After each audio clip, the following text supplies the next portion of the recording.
Mark, you mentioned earlier, of course, including 134, all four of your flights will have been to the International Space Station. So your career essentially has mirrored the expansion and development of this complex. What do you think it's going to be like to say goodbye to your brother at the time of hatch closure, knowing that you're about to pull away and Endeavour will be leaving the station for the final time? Yeah, it's going to be tough. You know, I've seen the space station over what'll be over a 10-year period, and I'm not sure if I'll be going back again.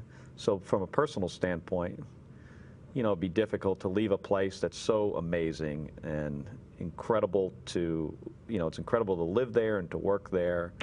And I'm certainly gonna, if it does turn out to be my last flight, I'm certainly gonna miss it. To see Endeavour leave ISS and come back to Earth, you know, when we come to full stop on the runway, hopefully at the Kennedy Space Center, it'd be a little bit sad to see Endeavour rolled off into a museum. But, you know, like I said, I think it's what we need to do in order to eventually get out of low Earth orbit and explore. And Scott, for you, what do you think it's going to be like to say goodbye to Mark, knowing that you're just days away from coming home yourself to Kazakhstan? Well, you know, I'm not sure what day they undock. I think probably around maybe the March 8th or 10th or something like that. The plan is to land on the 16th. I'll be home on the 17th, so I'll just see him in, you know, a week or so later. You guys have plans once your flying careers are over?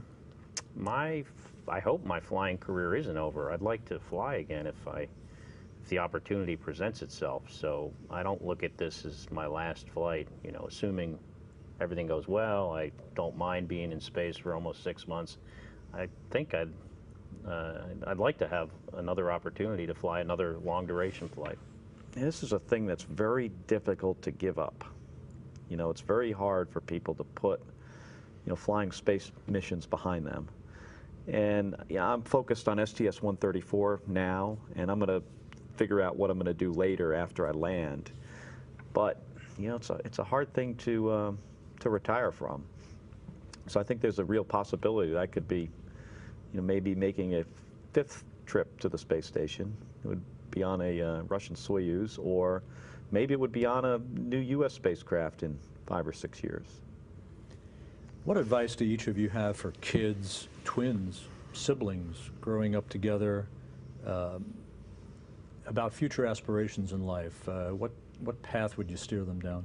I don't think we give specific twin advice.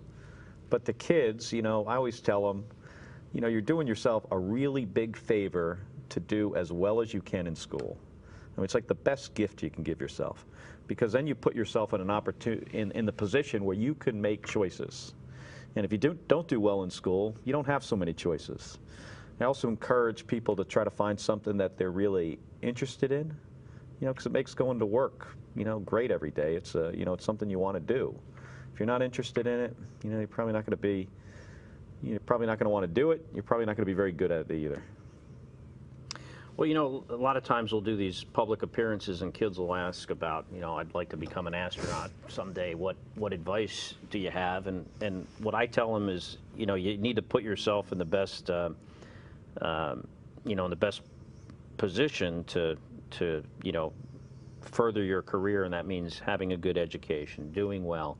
But as far as being an astronaut, I think it's important that they choose something that they like and they're interested in, because if they like it and they're interested in, they're generally going to do better in it. And you know, NASA looks at people that have done well in their career, but also because we spend, you know, as adults, a lot of time at work, and I think it's more important that you do something that you like, rather than doing something just for the sake of, you know, you think it might lead to this other opportunity. There's not a whole lot of astronauts out there.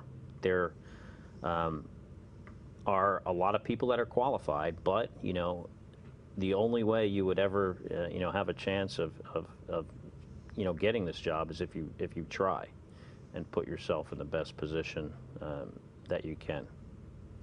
And finally, when you look back at growing up as twins, your education, your military service, your respective careers with NASA, and your contributions to the space program, what's going to be the most significant moment for you, if you can pick one out, that one nugget that you'll cherish for the rest of your life? Well, I think for me, I was a commander of STS-124, which installed the Japanese laboratory on the space station, which was a significant piece of the Japanese space program. To get the opportunity to do that and work with Japan, have a Japanese crew member on board, have a great crew, successfully accomplish that mission is certainly is the highlight now. And I hope STS-134 goes as well, and we successfully get AMS and our other payloads installed and transferred. But you know, having the opportunity to command the space shuttle 2 times is certainly going to be the highlight of my career. My goals for Expedition 26 is that, you know, primarily we don't hurt anyone, then we don't break anything, and we complete all the primary mission objectives. And if I can do those 3 things, you know, I'll be satisfied, and that, you know, to me, will be the, you know, the highlight of my my career as an astronaut to date. Scott Kelly, Mark Kelly, twin brothers, commanders, poised for a very unique moment in space together, if all goes as planned. Thank you very much. You're welcome. Thank you, Rob.